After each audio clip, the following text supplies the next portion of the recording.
En fait, déjà, je pense que la majorité des grands groupes du CAC 40 ont fait beaucoup de progrès et ont compris à la fois l'enjeu du numérique et ont déjà lancé énormément de choses et ça avance. Moi, ce que je voulais dire par rapport à ça, c'est d'une part, le rôle et l'environnement d'un groupe du CAC 40 n'a jamais été aussi complexe.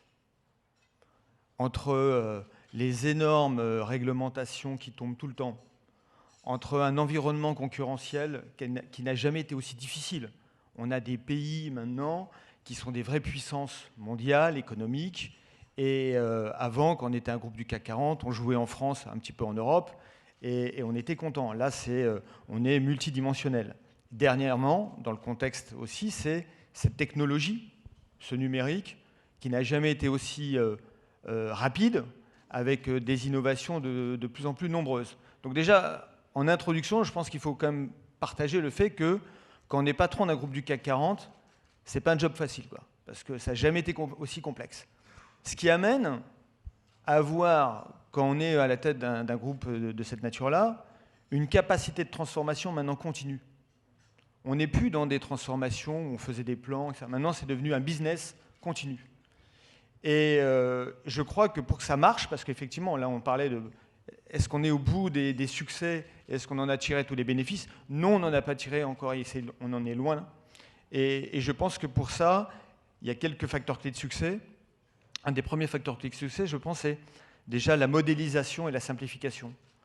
Moi, je crois qu'aujourd'hui, un des enjeux majeurs dans un groupe, un leader de l'économie européenne, c'est d'avoir une stratégie qu'on appelle bicéphale. C'est-à-dire que le digital, aujourd'hui, est un énorme moyen d'améliorer l'excellence opérationnelle sur son cœur de métier, sur ce qu'on sait déjà faire.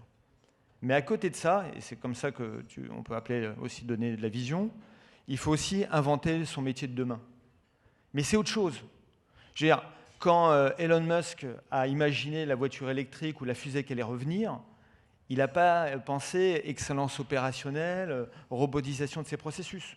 C'est un autre paradigme. C'est-à-dire qu'il y a, je crois, dans la transformation, un enjeu qui est je transforme mes organisations pour qu'elles soient de plus en plus efficientes, il faut donner du sens, il faut embarquer les gens, mais le digital n'est qu'un moyen, comme l'était l'informatique dans les années 90, versus la transformation technologique qui va faire le produit de demain, qui va faire le marché de demain, qui va faire les services de demain.